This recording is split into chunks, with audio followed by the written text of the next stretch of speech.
alegria e satisfação que cumprimentamos os nossos amigos e irmãos do portal Escola Dominical com a gloriosa paz de nosso Senhor e Salvador Jesus Cristo.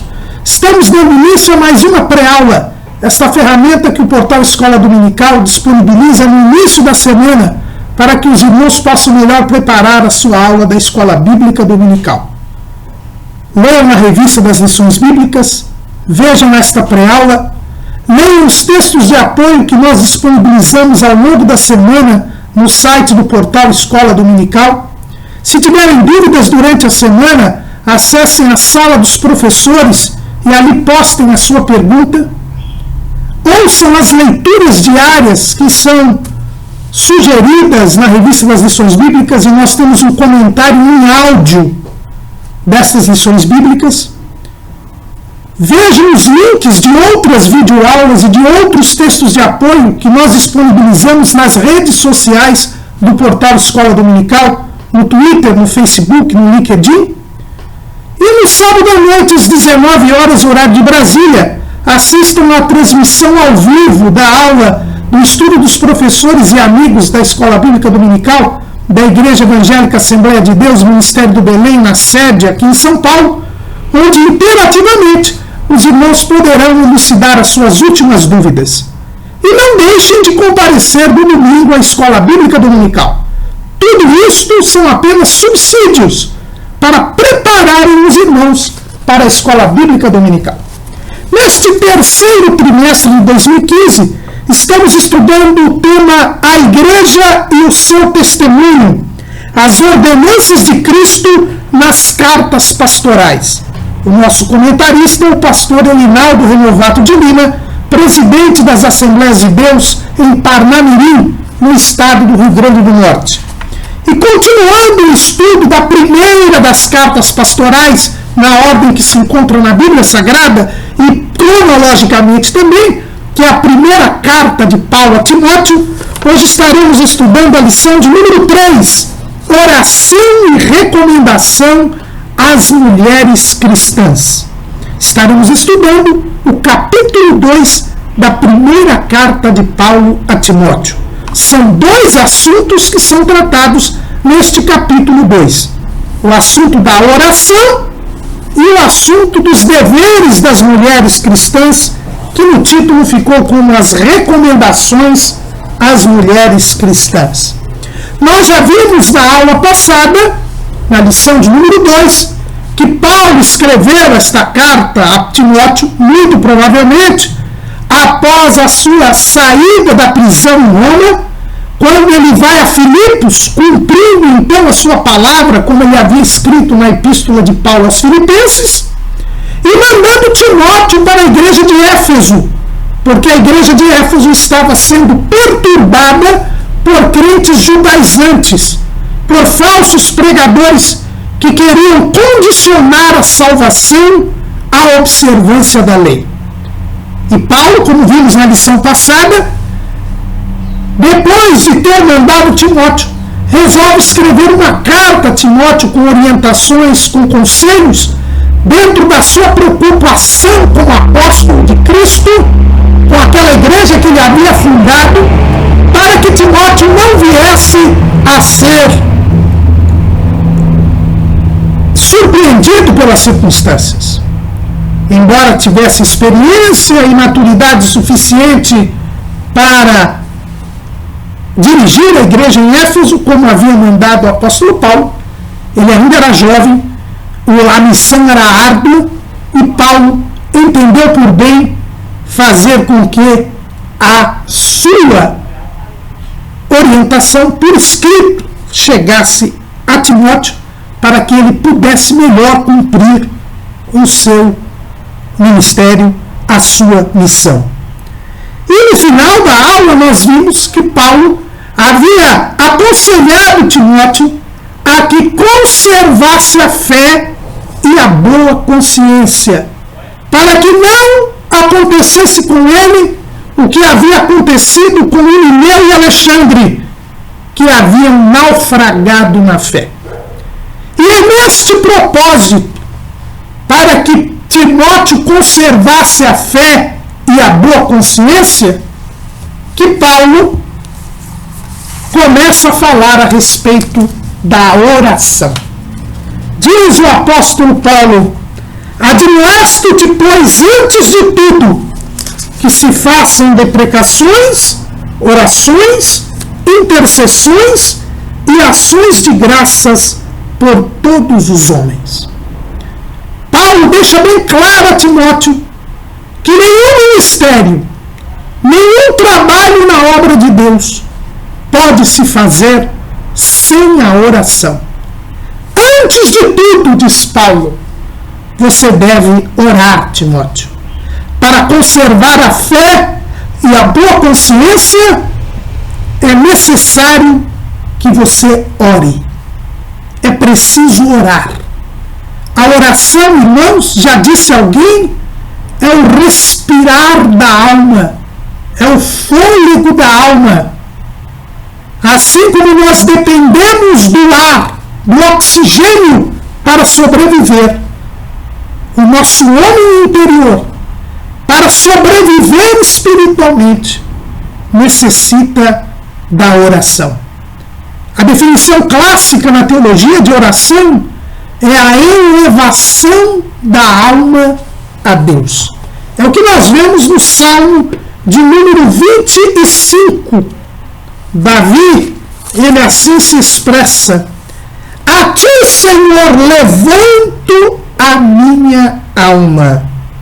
Deus meu, em ti confio, não me deixes confundido, nem que os meus inimigos triunfem sobre mim. Na verdade, não serão confundidos os que esperam em ti. Confundidos serão os que transgridem sem causa. Faze-me saber os teus caminhos, Senhor. Ensina-me as tuas veredas.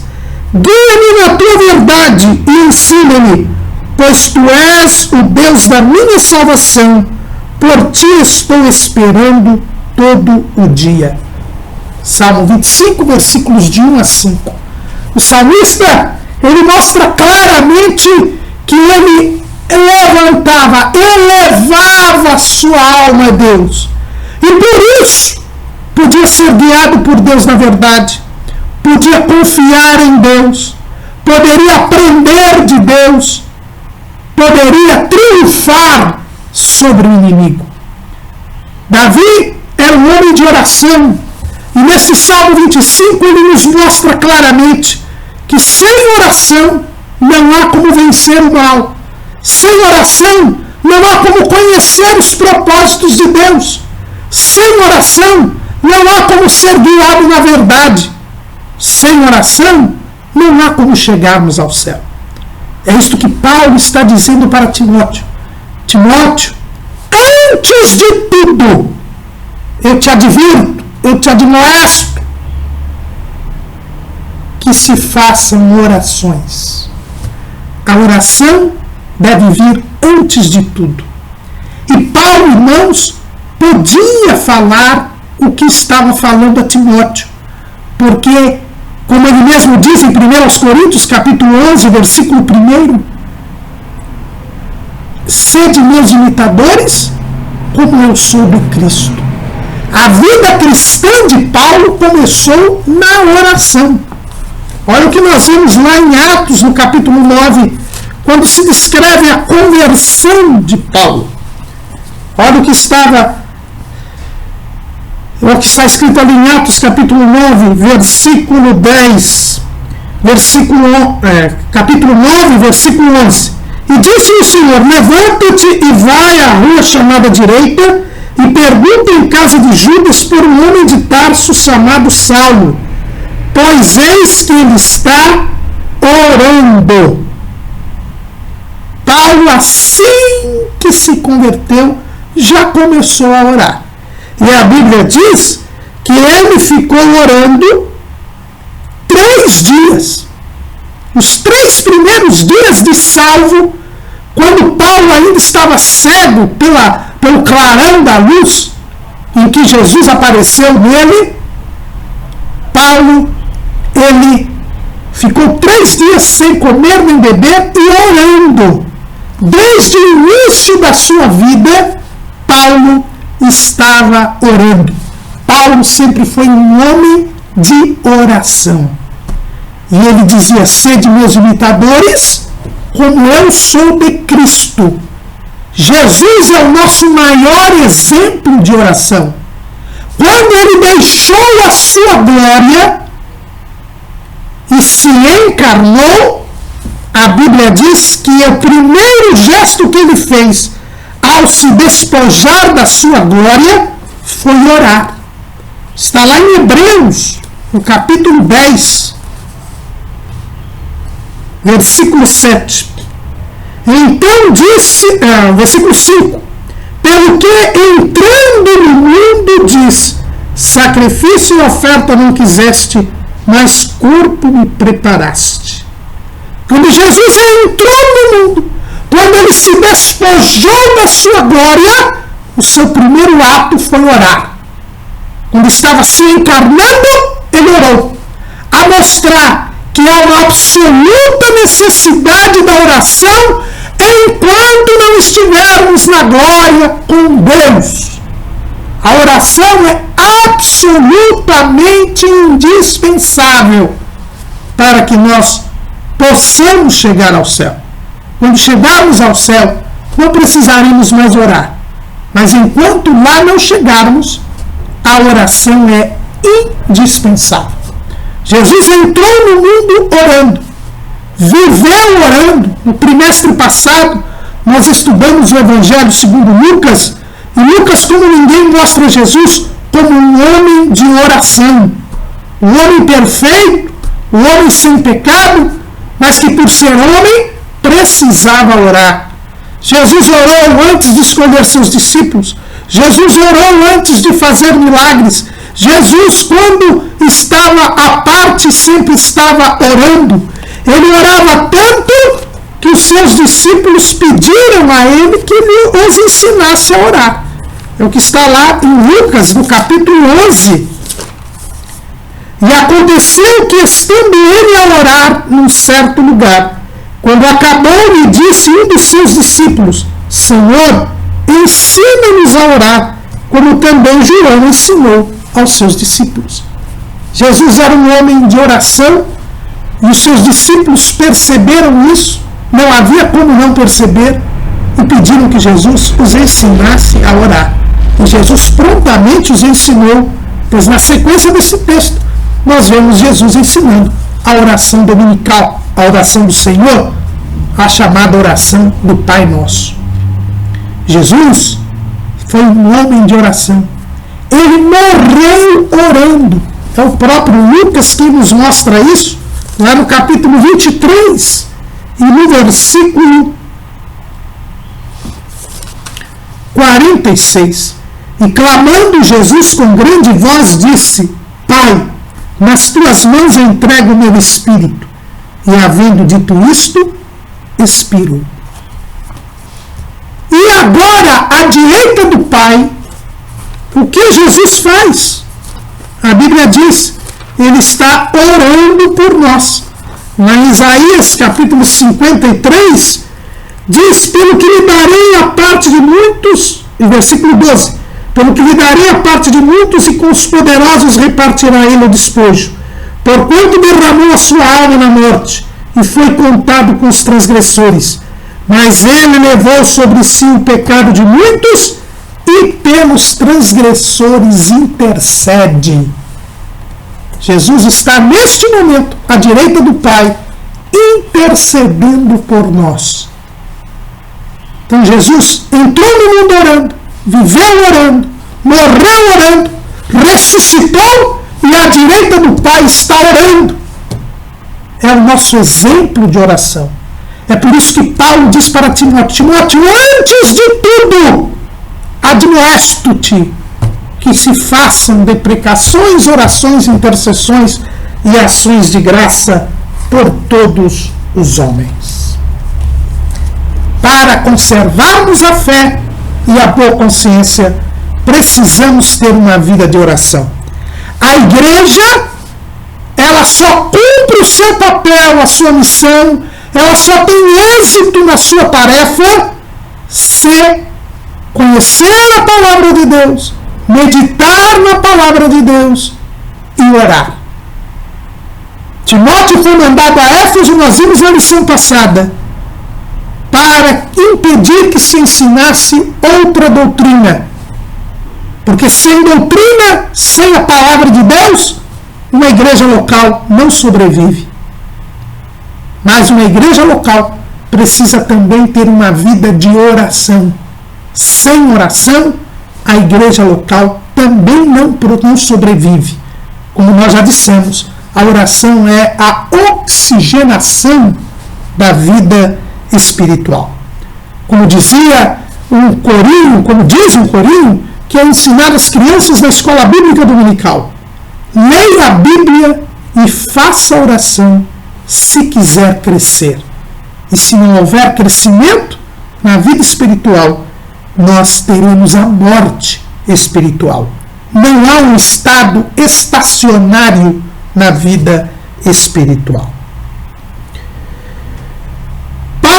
Paulo diz a Timóteo: é preciso orar, e orar em favor de todos os homens. Não é orar apenas pelos membros da igreja, não é orar apenas pelos amigos. Timóteo, antes de tudo, a igreja deve orar por todos os homens. E por que a igreja deve orar por todos os homens? Porque Deus só ouve a oração da igreja. Quando nós abrimos a Bíblia lá no Evangelho segundo escreveu João, no capítulo 9, no versículo 31, nós vemos aquele ex-cego de nascença, curado por Jesus, trazer esta realidade, esta verdade espiritual. Olha o que está escrito lá em João 9,31. Ora, nós sabemos que Deus não ouve a pecadores, mas se alguém é temente a Deus e faz a sua vontade, a esse ouve. E esta palavra que está em João 9,31 é confirmada no livro do profeta Isaías, no capítulo 59 e no versículo 2.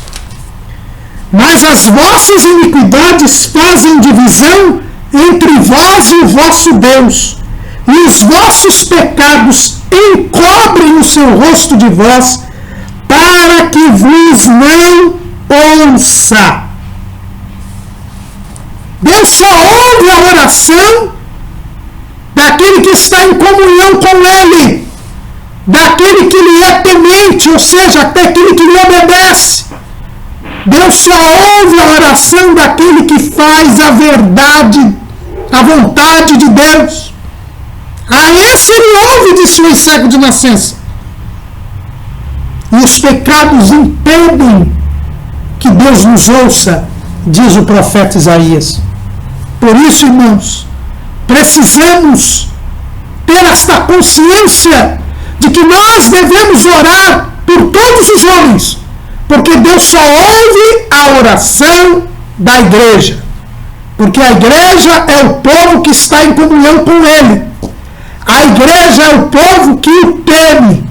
A igreja é o povo que faz a sua vontade. Por isso nós temos de orar. Se a igreja local não orar, Deus não atenderá às necessidades de todos os homens. A igreja é o canal entre Deus e a humanidade. Por isso nós devemos orar, para que Deus nos ouça e possa abençoar a todos os homens. Porque Deus quer abençoar e abençoa a todos os homens. Observemos bem isso, irmãos. Deus só ouve a oração dos tementes a Ele, mas Deus abençoa a todos os homens.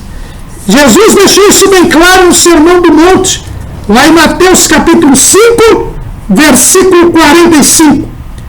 Para que sejais filhos do vosso Pai que está nos céus, porque faz o que o seu sol se levante sobre maus e bons, e a chuva desça sobre justos e injustos. Deus dá o sol, Deus dá a chuva, Deus dá o ar, Deus dá a água, a justos quanto a injustos, tanto a bons quanto a maus, porque Deus não faz acepção de pessoas. Mas só quem tem comunhão com Ele pode falar com Ele e Ele falar com a pessoa. Porque o pecado faz divisão entre nós e Deus. E só aquele que teve tirado o seu pecado pelo sangue de Jesus pode ser ouvido por Deus.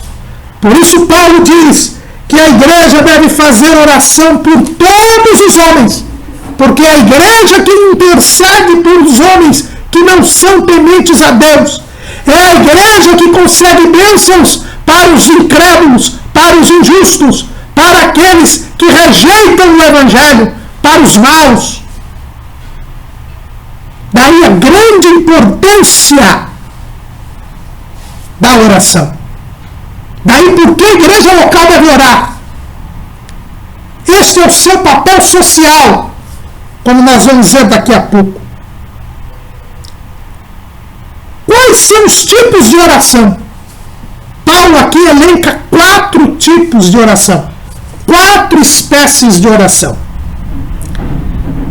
Há muita discussão sobre o significado de cada uma, embora elas sejam sinônimas, ou seja, tenham um significado semelhante, porque a gramática nos ensina que as palavras sinônimas podem ser perfeitas ou imperfeitas. Que é uma palavra sinônima perfeita, irmão Caramuru? É a palavra que tem idêntico significado. E elas são raríssimas, porque na linguagem existe uma lei chamada lei do menor esforço. Para que eu terei 2 palavras para designarem a mesma coisa? Agora, as palavras normalmente são sinônimas imperfeitas, ou seja, têm significados parecidos, semelhantes, mas que não são idênticos. Estas 4 expressões usadas por Paulo nos trazem 4 tipos de orações diferentes. E nós preferimos seguir aqui a classificação, a identificação feita por William Hendrickson, e nós colocamos em nosso esboço, sobre as 4 espécies de oração. As deprecações, e nós vemos aí as deprecações, William Hendrickson entende que as deprecações, também em outra tradução, súplicas, são petições em prol de necessidades específicas que são agudamente sentidas. Então a deprecação é um pedido, uma súplica por uma necessidade específica, por uma necessidade presente. É o que nós normalmente vemos nos pedidos de oração em nossos cultos.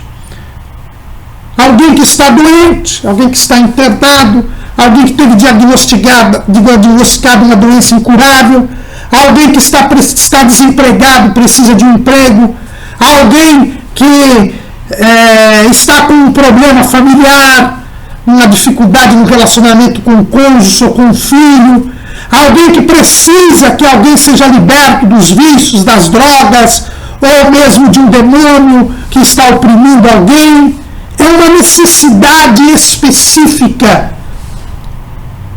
São as deprecações. E Paulo diz que na igreja local nós devemos orar em favor dessas necessidades específicas.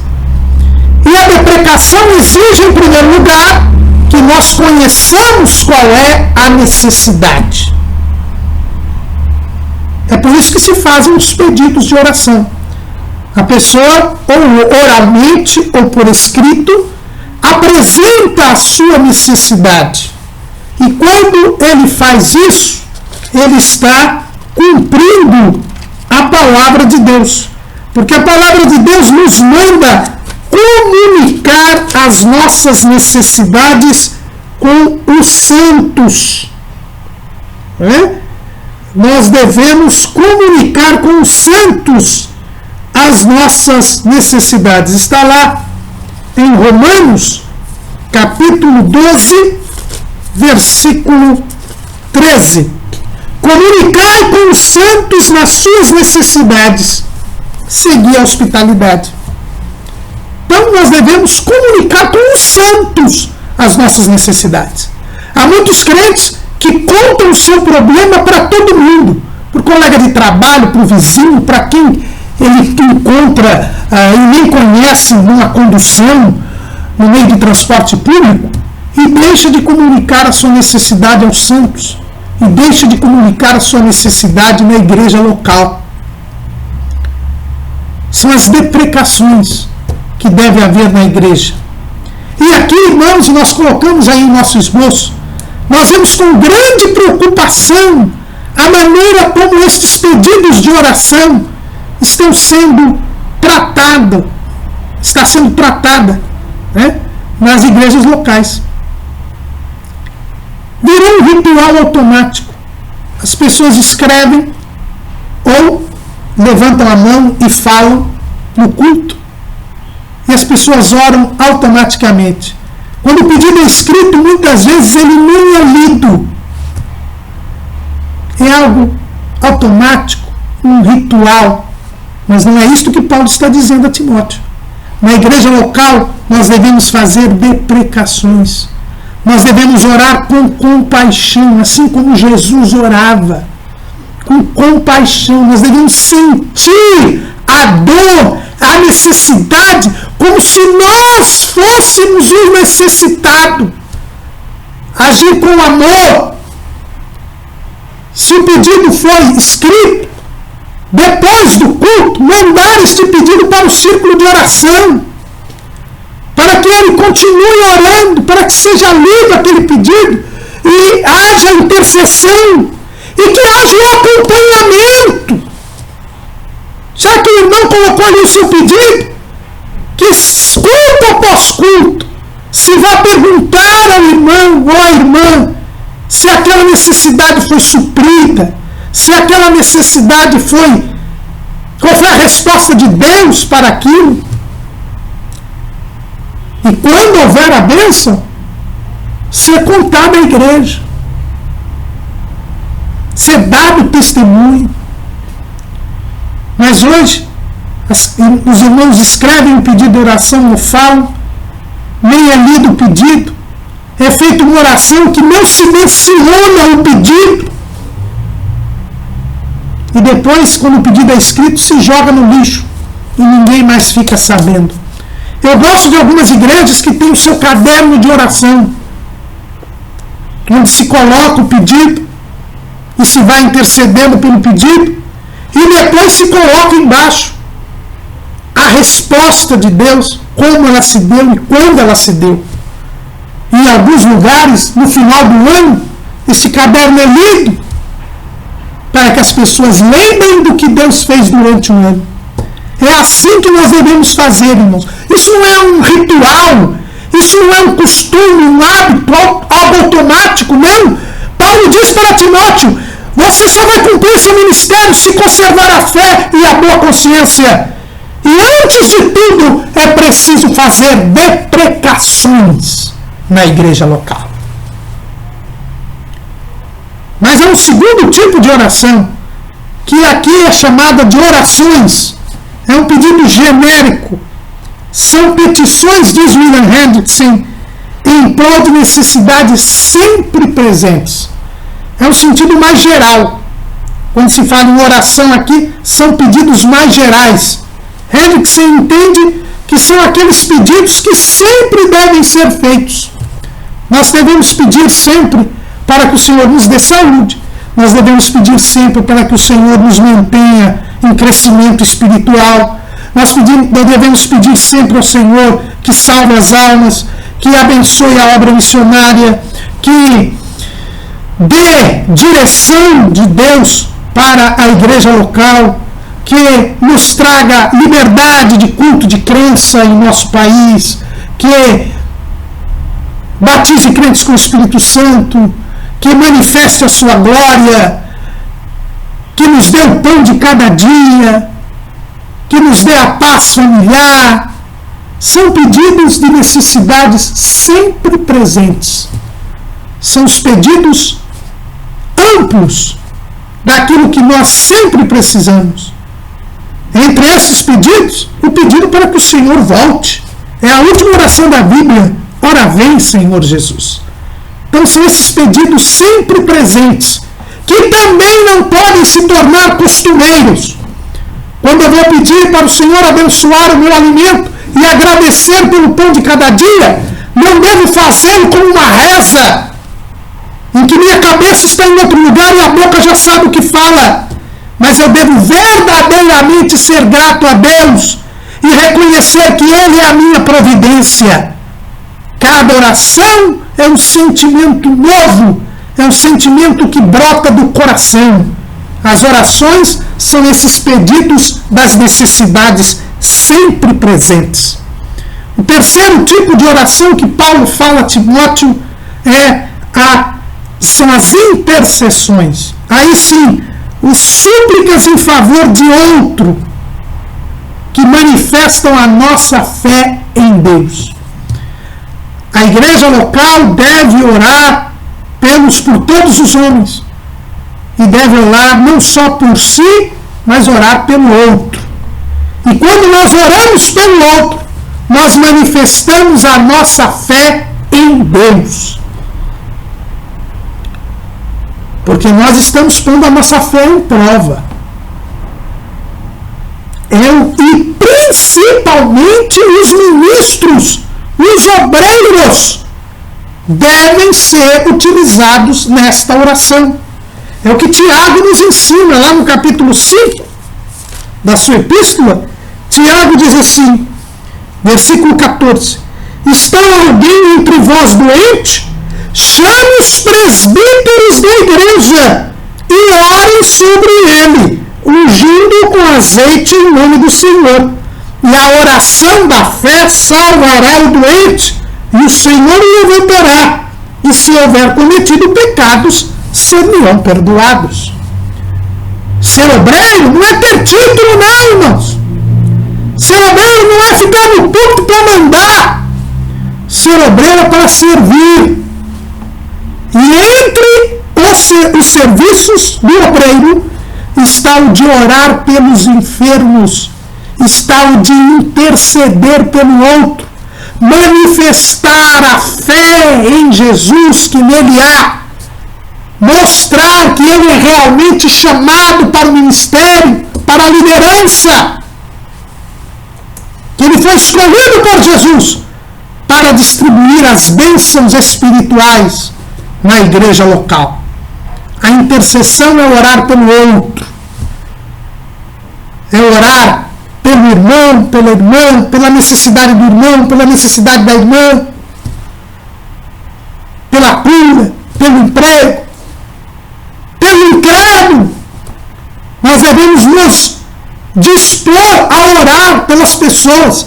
Ao saber das dificuldades que as pessoas têm, comecemos a orar por elas e digamos a essas pessoas que estamos orando por elas, manifestando a nossa fé em Cristo Jesus.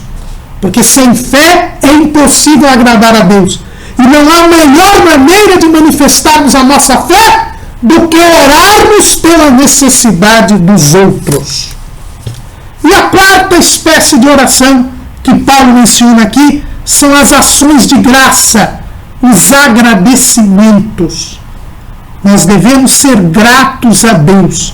Paulo, escrevendo aos Colossenses, no capítulo 3, ele diz assim no versículo 15: e a paz de Deus, para a qual também fostes chamados em um corpo, domine em vossos corações e sede agradecidos. Quando somos dominados pela paz de Deus, quando estamos cheios de Deus em nosso coração, nós somos gratos, nós agradecemos a Deus pelas bênçãos recebidas, nós agradecemos a Deus pelas bênçãos negadas, porque nós devemos pedir a Deus que nos contentemos em ver cumprido o desejo de Deus nas nossas vidas. Sejamos gratos. E algo que também nos tem preocupado é que na igreja local hoje, quando há agradecimentos, esses agradecimentos são por escrito. E muitas vezes o irmão escreve o agradecimento e o dirigente ou o obreiro só diz: irmão agradeceu, não conta. E não chama o irmão para contar o testemunho. Irmãos, isso edifica a fé da igreja. O agradecimento mostra que Deus está ouvindo as nossas orações. Isso edifica a igreja. E a edificação da igreja, disse Paulo a Timóteo, nós vimos na aula passada, em 1 Timóteo capítulo 1, versículo 4, edificação de Deus que consiste na fé. É importantíssimo que nós tenhamos espaço para o testemunho, o espaço para o agradecimento, pois isso, além de aumentar a fé dos crentes, ainda mostra que Deus está entre nós, confirmando a palavra, e muitas almas serão salvas por causa destes testemunhos.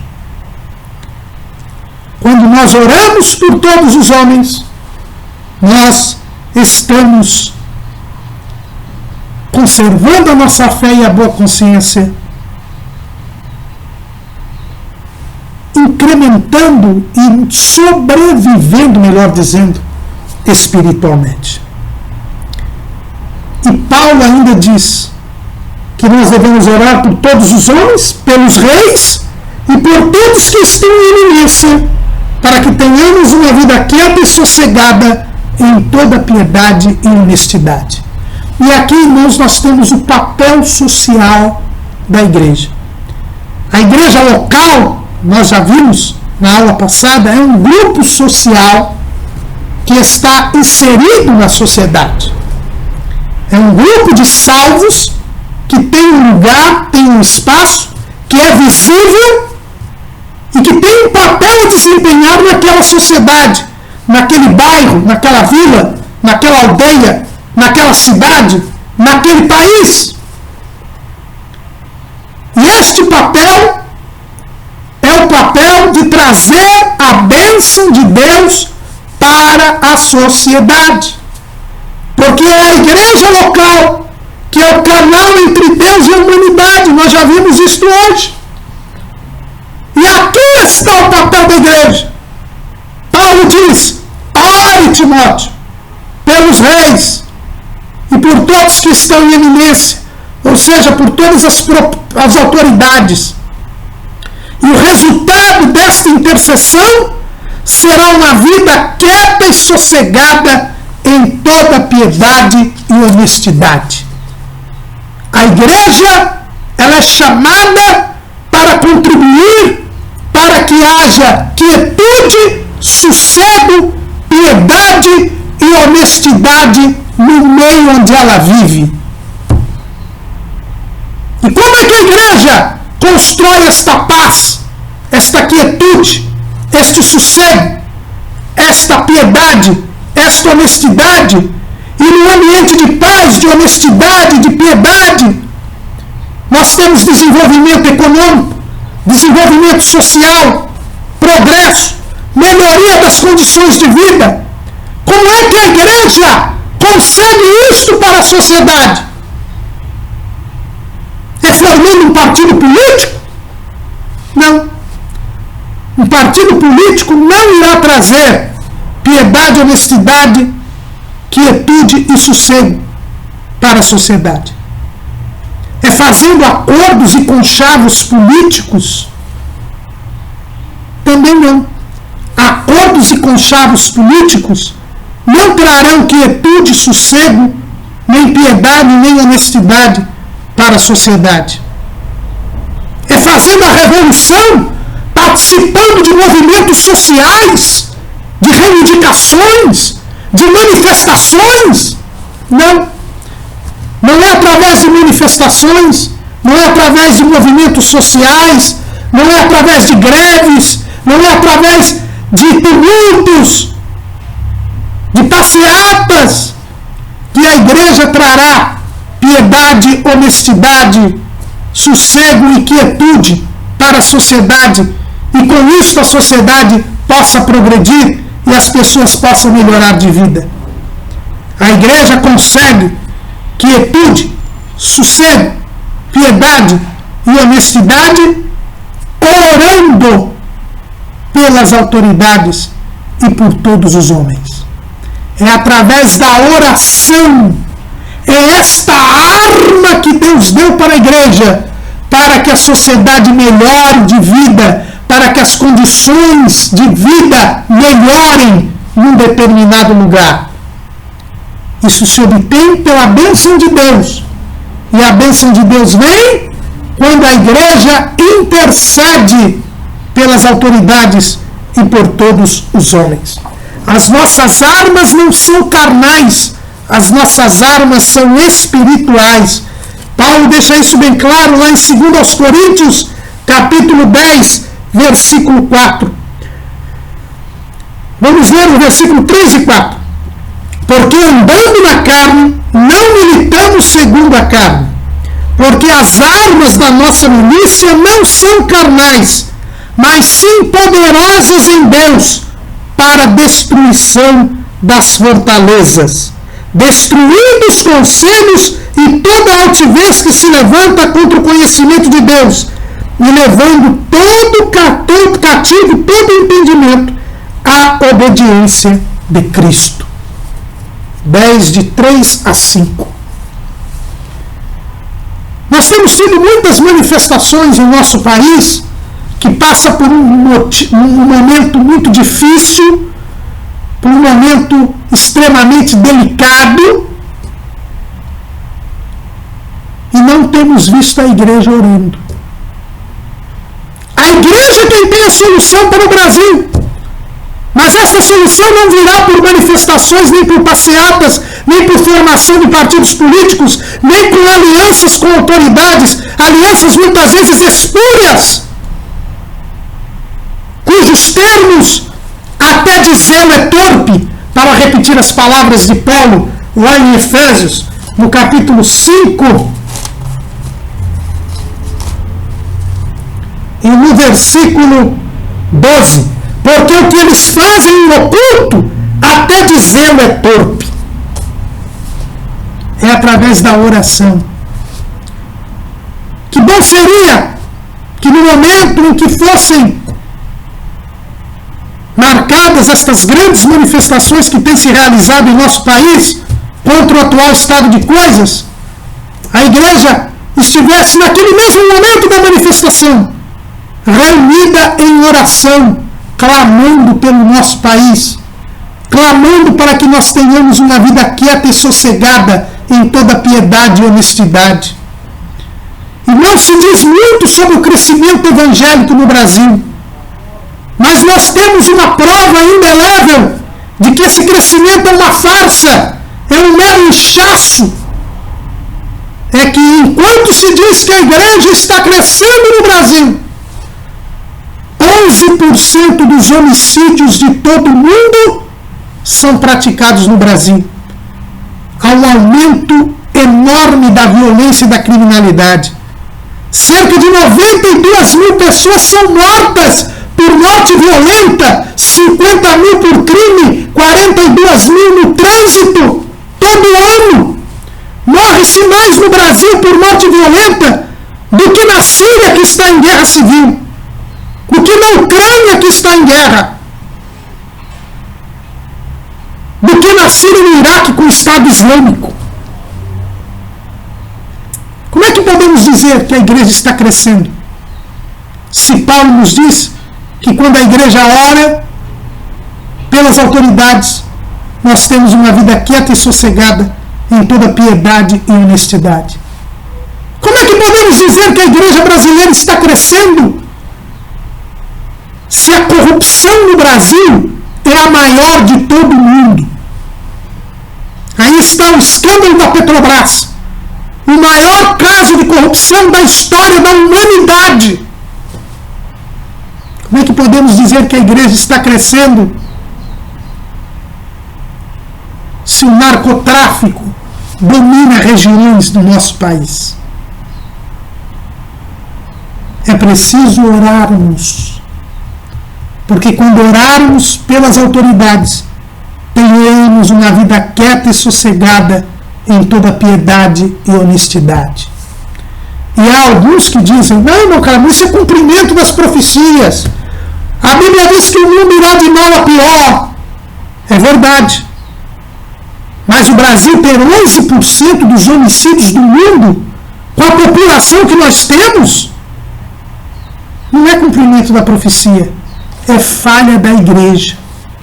Nós sabemos que o pecado aumenta, que a violência vai aumentar, que a criminalidade vai aumentar, que o desamor está aumentando, porque estamos nos aproximando da volta de Cristo, que está às portas.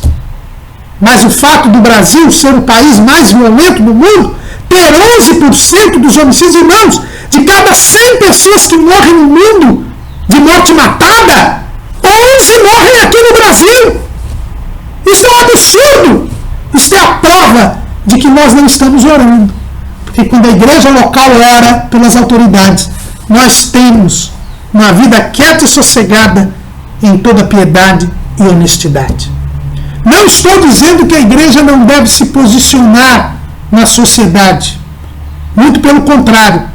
A igreja, como voz profética de Deus na terra, deve denunciar o pecado, deve se posicionar publicamente nos grandes temas da sociedade. E é isso que ela não tem feito. Os órgãos de nossa igreja calam-se diante de temas importantíssimos que estão sendo discutidos na sociedade, como aborto, eutanásia, como a redução da maioridade penal, como a própria política econômica. A igreja tem o dever de mostrar o que a Bíblia fala sobre estes assuntos. Porque a igreja não tem opinião própria. Ela é a coluna e a firmeza da verdade. Ela deve proclamar a verdade do Evangelho, que é a palavra de Deus. Ela deve dizer às autoridades e à sociedade qual é a vontade de Deus em cada tema, em cada assunto que é discutido. Mas a arma da igreja não é o conchavo político, não é o ativismo social, não é um partido político. A arma da igreja é a oração. E quando nós oramos, nós agradamos a Deus. É o que Paulo diz. Porque isto é bom e agradável a Deus, nosso Salvador, que quer que todos os homens se salvem e venham ao conhecimento da verdade. Porque há um só Deus e um só mediador entre Deus e os homens, Jesus Cristo, homem. Quando nós oramos, quando nós cumprimos o nosso papel social, quando nós usamos a arma que Deus nos deu para a melhoria das condições da sociedade, nós estamos agradando a Deus em primeiro lugar. Em segundo lugar, nós estamos manifestando a nossa fé em Jesus. E a melhoria da sociedade pela força da oração levará as pessoas a saber que Jesus salva. E Deus quer que todos os homens se salvem e venham ao conhecimento da verdade. E mais do que isto, nós estaremos manifestando a todos que nós cremos que Jesus é o único mediador entre Deus e os homens. Irmãos, não adianta a igreja dizer Jesus é o único mediador e criticar os ídolos e criticar os santos católicos e dizer que eles são idólatras porque só há um mediador entre Deus e os homens, se nós não recorremos a este mediador. Se nós, ao invés de irmos aos pés de Jesus, pedirmos uma vida quieta e sossegada em toda piedade e honestidade, vamos fazer campanha política para o candidato A, para o candidato B, ou vamos aceitar acordos com a autoridade A ou com a autoridade B. Porque aí nós estamos negando que cremos que Jesus é o único mediador entre Deus e os homens. Mas se nós orarmos, se formos aos pés de Jesus, estaremos proclamando o Evangelho e mostrando a realidade da nossa salvação e da nossa fé. Um outro ponto aqui importante, irmãos, nós não estamos dizendo aqui em absoluto que o cristão deve ser conformado com o governo. Não é isso que estamos dizendo. Hans Burke, e nós colocamos aí em nosso esboço, ele diz o seguinte: a oração em favor de reis e poderosos não era uma política de conformação espertamente tramada, mas um agir da fé, um testemunho do verdadeiro soberano, uma crítica e relativização dos poderes existentes através da intercessão por eles. Não estou dizendo que nós temos que ser a favor do governo. Aliás, quando o governo é contra a Bíblia, é contra Deus, nós temos que ser contra o governo. Como é o que acontece hoje em dia, neste projeto anticristão de poder que está arrebentando e destruindo a nossa nação. Não podemos concordar com este projeto anticristão de poder, capitaneado pelo Foro de São Paulo, que é anticristão, que é comunista, que quer impor uma ditadura comunista em nosso país, que procura destruir a todo momento os valores da palavra de Deus e que enlomeou o nosso país com uma corrupção nunca antes vista no mundo, não neste país, no mundo. Não podemos concordar com isto, mas não é através de uma revolução, através de uma passeata, através de um ativismo, que a igreja livrará o país destes tiranos. É através da oração. Orando por eles para que eles se convertam e possam deixar de se rebelar contra a palavra de Deus. Em prosseguimento, é interessante vermos que Paulo enfatiza que este mediador entre Deus e os homens é Jesus Cristo, homem, o qual se deu a si mesmo em preço de redenção por todos, para servir de testemunho a seu tempo. Paulo enfatiza a humanidade de Jesus. É o Jesus Cristo, homem, que está à direita do Pai intercedendo por nós. E por que Paulo enfatiza esta humanidade? Para mostrar que Jesus tem compaixão de nós, que Ele sabe o que nós estamos sentindo, o que nós estamos passando, porque Ele se fez homem e permanece homem, em corpo glorificado, mas permanece homem.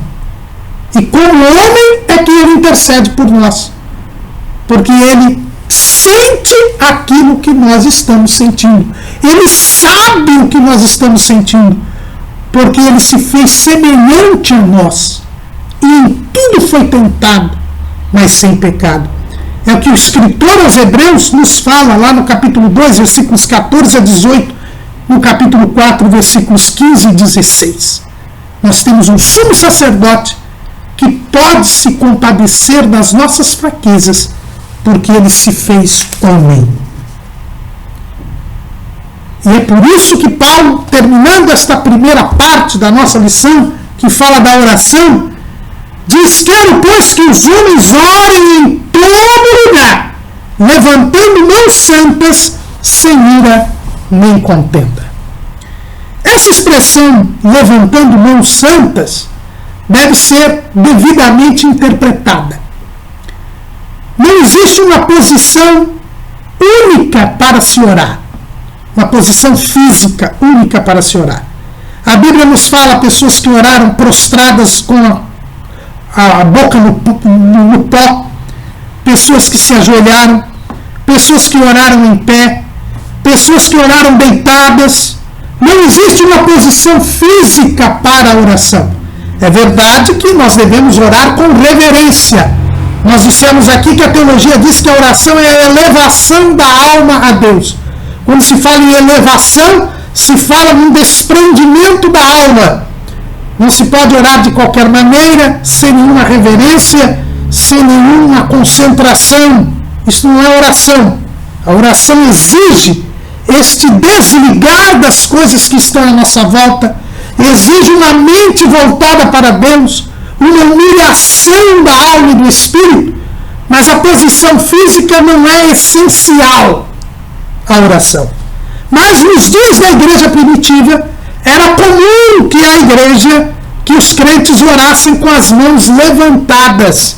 Era uma postura muito costumeira. Benjamin Scott, que escreveu o livro As Catacumbas de Roma, que fala ali sobre as catacumbas, eram aqueles cemitérios, né, os locais onde se sepultavam as pessoas, e onde os crentes se reuniam em Roma durante o período da perseguição. Eles só podiam fazer cultos ali nesses túmulos que eram locais subterrâneos. Ali existem muitas inscrições, muitas gravuras nos túmulos dos crentes, e normalmente os crentes são vistos orando em pé com as mãos levantadas. Era um costume da época. E por isso que Paulo, quando fala levantando mãos santas, ele está se reportando a uma postura que era costumeira entre os crentes. O importante não é a posição física. O importante é a comunhão com Deus. Paulo diz, levantando mãos santas, sem ira nem contenda. Para podermos orar, precisamos estar sem pecado. Precisamos estar em comunhão com Deus, porque só seremos ouvidos se estivermos diante de Deus. Para a igreja local ter uma vida de oração, ela precisa viver em santidade. E ela precisa ter o amor fraternal. Se houver contendas, rixas, inimizades, porfias, disputas na igreja, esta oração não será ouvida diante de Deus.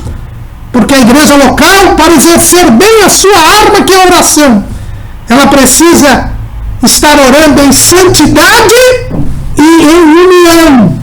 É por isso que o salmista no Salmo 133 diz, porque recomendo com suave é que os irmãos vivam em união, porque ali o Senhor ordena a bênção e a vida para sempre. O Senhor ordena a bênção se houver amor fraternal, se houver santificação, se houver santidade. Depois de Paulo ter falado sobre a oração, Paulo fala então sobre as recomendações às mulheres cristãs. O simples fato de Paulo, depois de falar da oração, colocar as mulheres como primeiro segmento que Timóteo deveria cuidar na igreja local de Éfeso, refuta a ideia do machismo de Paulo. No trimestre passado nós tivemos uma lição sobre as mulheres que ajudaram Jesus, foi a lição de número 6, e nós já dissemos lá que é uma lenda urbana, é uma mentira satânica dizer que a Bíblia é machista, que o cristianismo é machista e que o apóstolo Paulo é machista. Aqui nós temos uma passagem, essa segunda parte do capítulo 2 de 1 Timóteo, que também é apontada pelos críticos de Paulo e pelas feministas como uma prova do machismo de Paulo. Mas depois que Paulo falou a Timóteo a respeito da oração, que deveria vir antes de tudo para ele cumprir a missão, Paulo fala a Timóteo de como deveria ele ensinar as mulheres. E aí, então, irmãos, nós temos, em primeiro lugar, a demonstração da grande importância que a mulher tinha na igreja local, já na igreja primitiva, já numa sociedade patriarcal como era a sociedade antiga, a mulher era valorizada na igreja local. Onde a mulher era lembrada na sociedade antiga? Só na igreja cristã. Então o fato de existir recomendações de Paulo a Timóteo a respeito das mulheres já é um sinal e uma prova do grande valor que as mulheres tinham na igreja local. Elas não poderiam ser oprimidas nem desconsideradas. Se no judaísmo, onde as mulheres tinham uma situação melhor do que em qualquer outro povo na antiguidade, elas deveriam ficar nas sinagogas à parte e eram dispensadas do estudo da palavra de Deus e nem sequer eram contadas, na igreja cristã, no povo de Deus da nova aliança, elas são objeto de recomendações especiais. Elas são contadas, elas têm o mesmo valor dos homens, e por isso Timóteo tinha que tratar com elas, e por isso Timóteo tinha orientações a respeito delas. Mas tem outra coisa importante. Estas recomendações de Paulo a Timóteo mostram que as mulheres, assim como os homens, deveriam ter um comportamento diferente daqueles que não serviam a Deus. Deus não faz diferença e nem considera superiores os homens em relação às mulheres. Deus não faz acepção de pessoas, mas homens e mulheres são diferentes entre si, porque Deus criou macho e Deus criou fêmea. Então macho e fêmea nunca vão ser idênticos. Agora, as recomendações que Paulo dá a Timóteo é para que as mulheres tivessem um comportamento de servas de Deus. Porque o comportamento do servo de Deus é diferente do comportamento do incrédulo. O servo de Deus, ele não pode viver da mesma maneira que o incrédulo. Então foi este o objetivo pelo qual Paulo dá orientações a Timóteo a respeito das mulheres. Como deve se portar uma mulher que serve a Deus? Paulo não está preocupado em inferiorizar a mulher em relação ao homem. Ele está preocupado em mostrar a diferença que existe entre a mulher crente e a mulher incrédula, entre a mulher temente a Deus e a mulher que não teme a Deus. A primeira orientação que Paulo dá é que as mulheres deveriam trajar traje honesto, com pudor e modéstia, não com tranças ou com ouro ou pérolas ou vestidos preciosos. É o que está escrito aqui em 1 Timóteo capítulo 2, versículo 9. A exigência de Paulo é esta. Em primeiro lugar, esta exigência não é só para as mulheres, é também para os homens. É que a mulher, ela é mais propensa a ter uma aparência física, a se preocupar com a aparência física. Ela é mais propensa, pela sua sensibilidade aos detalhes, aos pormenores. E por isso o vestir feminino é muito mais requintado, é muito mais cuidadoso do que o vestir masculino. Ou era assim. Hoje em dia, em tempos de espírito de anticristo e de tentativa satânica de anulação de diferença entre homem e mulher, nos dias de androginia, nós temos aí já os metrosexuais, homens que se portam como se mulheres fossem, com homens que estão extremamente preocupados com a aparência física, com o embelezamento físico. Mas não é esta a natureza das coisas. E Paulo diz que a mulher deveria usar traje honesto, com pudor e modéstia. Isso não quer dizer que o homem pode andar nu e que o varão pode ter um traje desonesto, de maneira alguma. Aqui, este trecho de Paulo faz paralelo com um trecho de Pedro, que também tratou do assunto.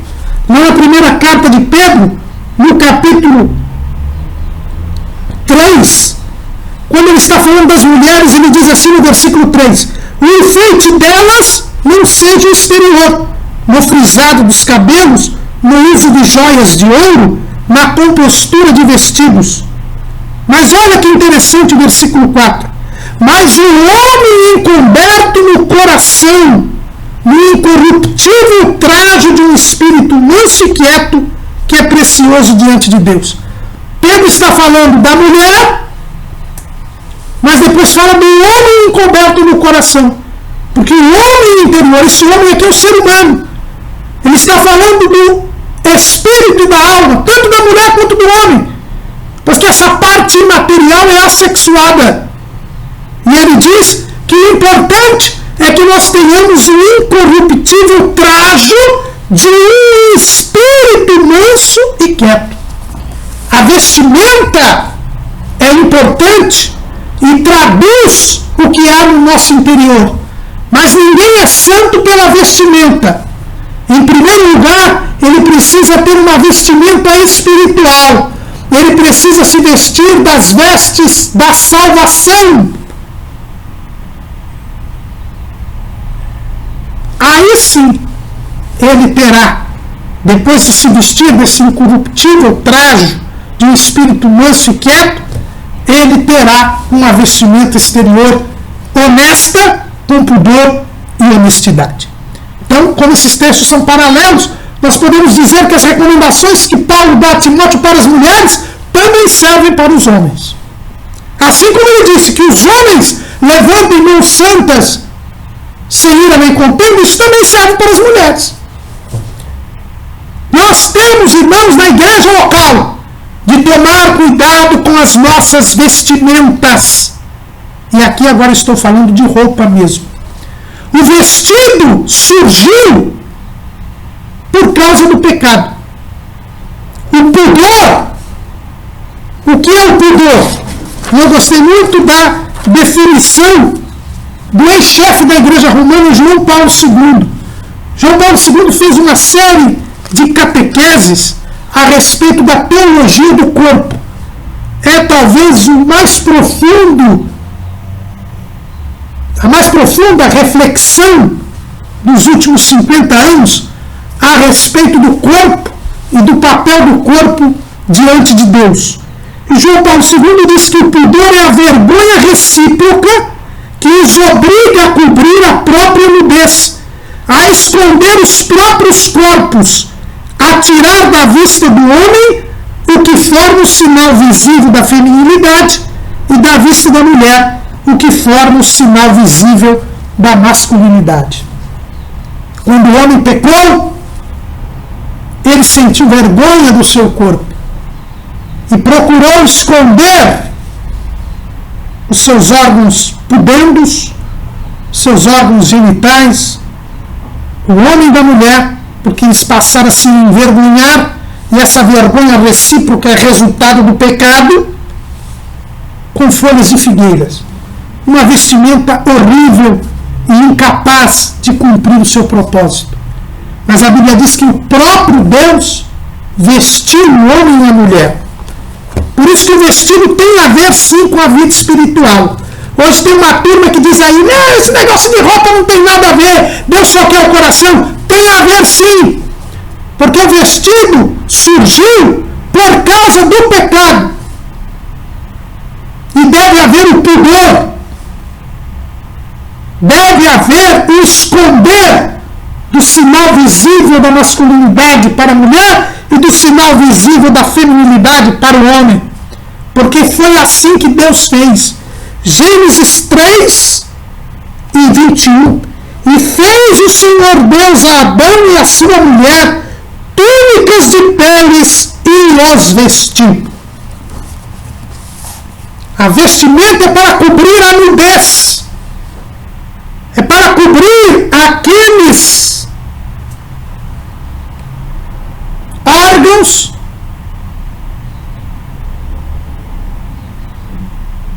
que denotam a masculinidade e a feminilidade.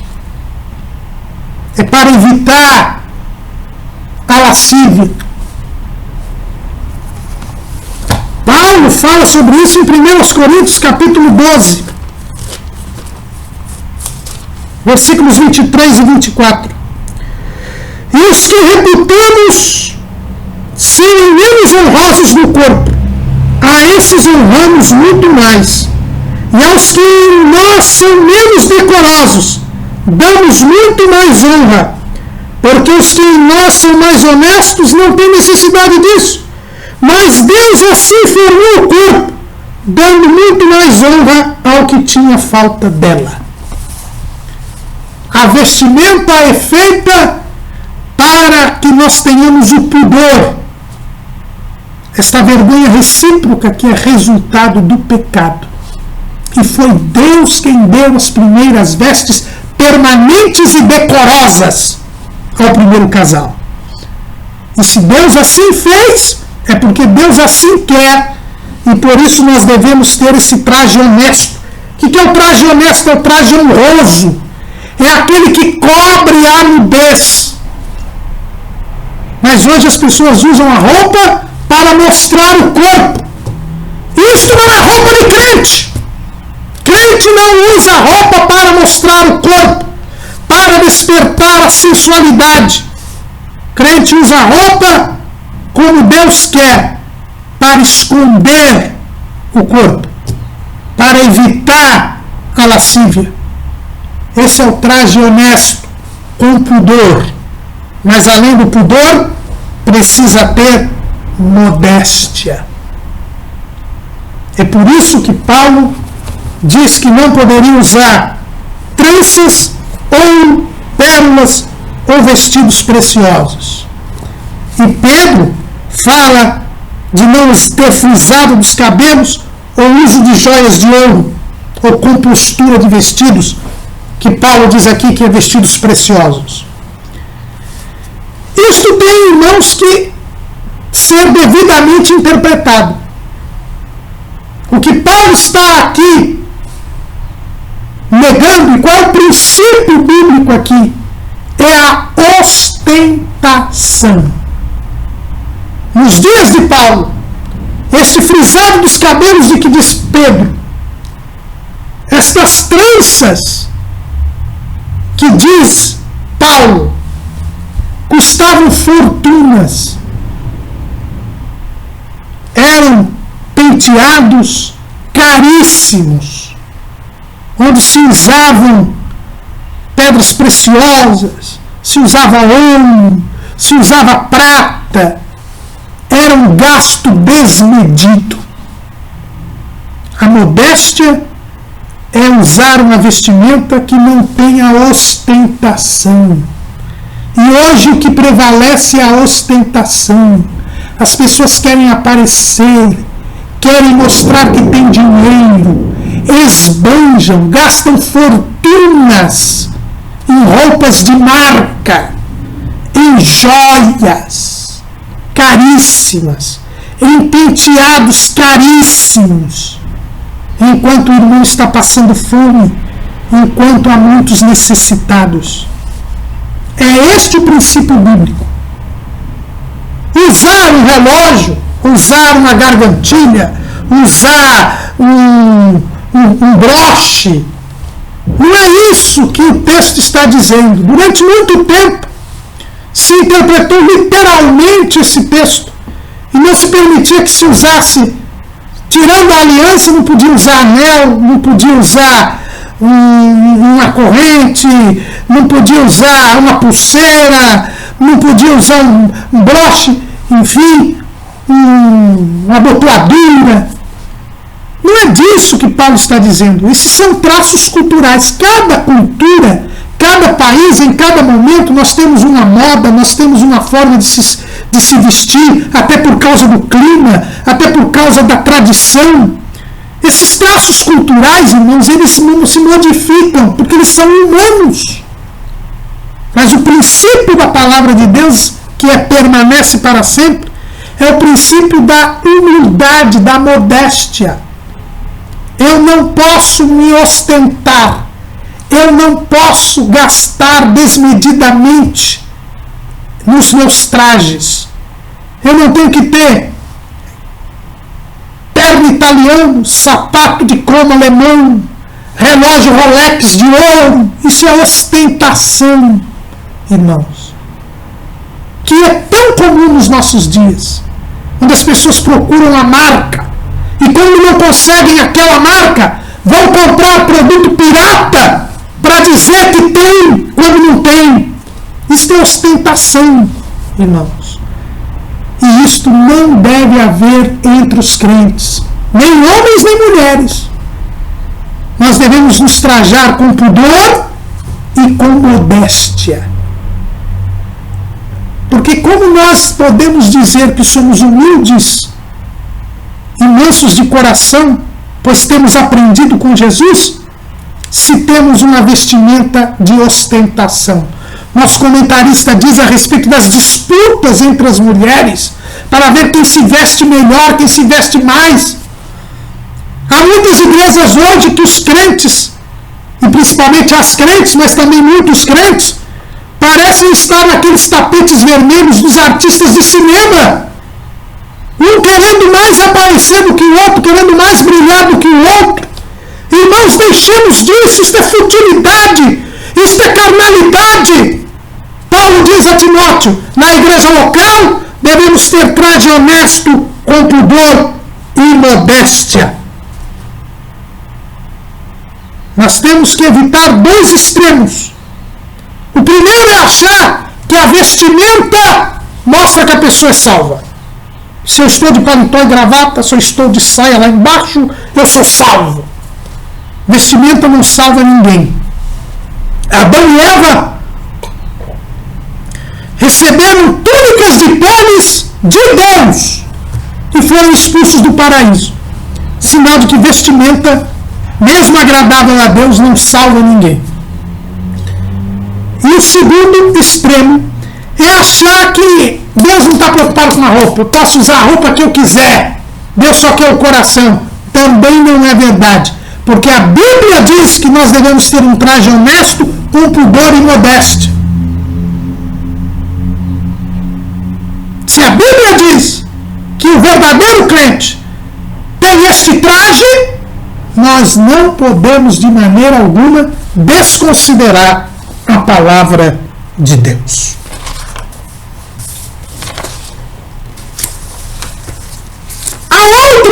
Depois dessa recomendação com relação às vestimentas, Paulo diz assim, inclusive Paulo lembra que o adorno da mulher não é um enfeite caríssimo e esbanjador, não são as joias, mas são as boas obras. É aquele incorruptível trajo de um espírito quieto e moço que diz Pedro: eu vou verificar que uma mulher serve a Deus não é pela roupa que ela ostenta. E aí também que o homem serve a Deus não é pela roupa que ele ostenta, mas é pelos frutos que ele produz. Jesus disse: pelos seus frutos os conhecereis. E esse fruto é a boa obra. Quem crê em Deus, quem realmente tem comunhão com Deus, produz o fruto do Espírito. É aí que nós vamos ver se a pessoa é crente ou não. Não é pela roupa que ela tem. Ela pode ter uma saia lá no dedão do pé e ser fofoqueira, linguaruda, invejosa, contradizente. Ela não será uma mulher que serve a Deus, porque Paulo diz que a mulher que serve a Deus tem boas obras. Mas também uma mulher que use uma roupa e mostre o seu corpo, ela também está produzindo lascívia, prostituição, impureza. E isso também é obra da carne. E ela também não será uma mulher que serve a Deus. Mas qual é a segunda recomendação que Paulo dá a Timóteo para que Timóteo dê às mulheres? A mulher aprenda em silêncio com toda a sujeição. Não permito, porém, que a mulher ensine nem use de autoridade sobre o marido, mas que esteja em silêncio. Porque primeiro foi formado Adão, depois Eva. E Adão não foi enganado, mas a mulher, sendo enganada, caiu em transgressão. Salvar-se-á, porém, dando à luz filhos, se permanecer com modéstia na fé, na caridade e na santificação. Aqui temos um trecho considerado de extremo machismo de Paulo. Mas esse trecho se coaduna com o trecho que nós temos lá em 1 Coríntios, capítulo 14, versículos 34 e 35. Paulo disse aos coríntios: as mulheres estejam caladas nas igrejas, porque lhes não é permitido falar, mas estejam sujeitas, como também ordena a lei. E se querem aprender alguma coisa, interroguem em casa seus próprios maridos, porque é indecente que as mulheres falem na igreja. Olha o machismo aqui, meu caro aluno. Como é que Paulo não é machista? Não é machismo, irmãos. Paulo está se referindo, tanto lá em Coríntios quanto aqui em Timóteo, a uma circunstância que era presente tanto na igreja de Corinto quanto na igreja de Éfeso, para onde Timóteo havia ido. Tanto Éfeso quanto Corinto tinham duas coisas em comum. Em primeiro lugar, eram cidades gregas. Corinto e Éfeso eram cidades gregas. Em segundo lugar, eram centros de adoração de deusas. Em Corinto, havia um grande templo em honra a Afrodite, a deusa do amor. Em Éfeso, havia um grande templo em honra a Diana, a deusa da caça, a deusa da sabedoria. Eram cidades que viviam em torno de adoração de deusas. E por causa da adoração a estas deusas, nos cultos destes grandes templos, as mulheres tinham um papel proeminente. Elas eram sacerdotisas prostitutas, tanto no templo de Diana quanto no templo de Afrodite. As mulheres eram consideradas o canal entre as deusas e os homens. Eram através das sacerdotisas que havia as mensagens divinas de Afrodite e de Diana. Era através de cultos com prostituição, com estas sacerdotisas, que se conseguiriam os favores de Diana ou de Afrodite. E esta situação cultural se queria reproduzir tanto na igreja de Corinto quanto na igreja de Éfeso. Na igreja de Corinto, a Bíblia nos diz e nos dá conta que havia muitas mulheres que profetizavam. E não deveria ser diferente na igreja de Éfeso. E as mulheres então queriam o papel da liderança nas igrejas locais. Assim como as mulheres tinham uma proeminência nos cultos de Afrodite e de Diana. E o que Paulo está aqui dizendo a Timóteo é que não se poderia permitir que as mulheres assumissem o papel de liderança nas igrejas, na igreja de Éfeso. Porque a mulher não foi chamada para liderar a igreja local. Não existe ministério feminino. Jesus chamou 12 homens para ser seus apóstolos. Paulo colocou sempre homens como anciãos e presbíteros nas igrejas que ele fundou. E como nós vamos estudar na próxima lição, ele recomenda a Timóteo que escolhesse presbíteros, pastores, dentre homens, que escolhesse diáconos dentre homens, porque a liderança da igreja foi cometida aos homens. Por isso as mulheres não podiam exercer autoridade nem em Corinto, nem em Éfeso. E é isso que significa que as mulheres não falem na igreja, que as mulheres fiquem em silêncio, que as mulheres não ensinem.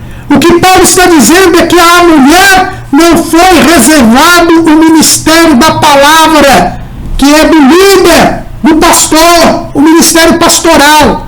As mulheres não podem exercer o ministério pastoral. É isso que Paulo está dizendo, porque foi assim que Jesus estabeleceu.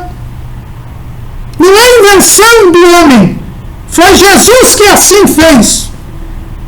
Agora a mulher pode dar ensino na igreja? Pode, desde que se submeta. Olha o que está escrito aqui. A mulher aprende em silêncio com toda a sujeição.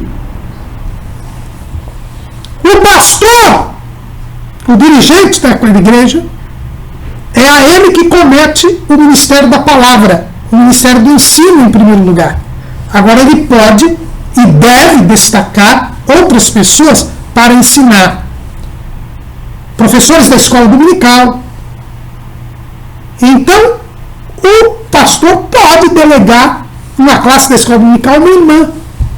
Ela estará ali ensinando em sujeição ao pastor. Ela pode dar um ensino, um culto de doutrina, por ordem do pastor. Ela pode dar uma palestra, um seminário. Quantas mulheres nós temos, irmãos, que ensinam a palavra de Deus desde o início das Assembleias de Deus? Jamais a mulher deixou de ter lugar na obra de Deus, mas não o ministério da palavra, o ministério pastoral. Isso não há base bíblica alguma para isso. E é isso que Paulo está ensinando aqui, tanto lá em Corinto quanto em Éfeso. Porque havia aquele traço cultural, aquela cultura das mulheres terem proeminência na direção das mensagens e da palavra, como acontecia no culto a Afrodite e no culto a Diana. Mas com Cristo é diferente. É isso que Paulo está dizendo. E diz, olha, e tem um outro fator. Essa questão da liderança está com o homem, é juízo divino. A mulher foi o veículo pelo qual veio o pecado no mundo.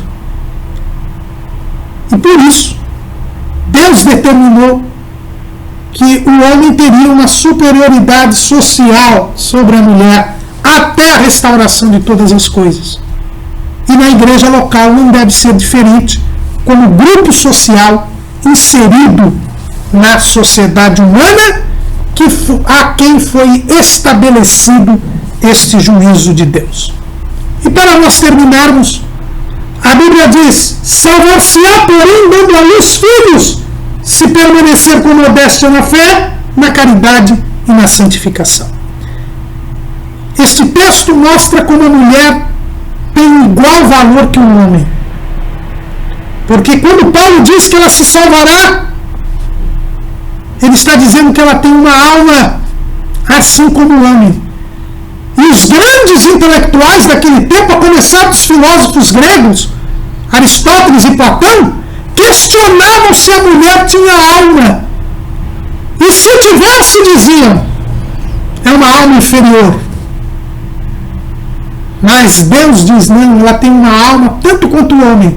E ela também vai se salvar. E tem outra coisa.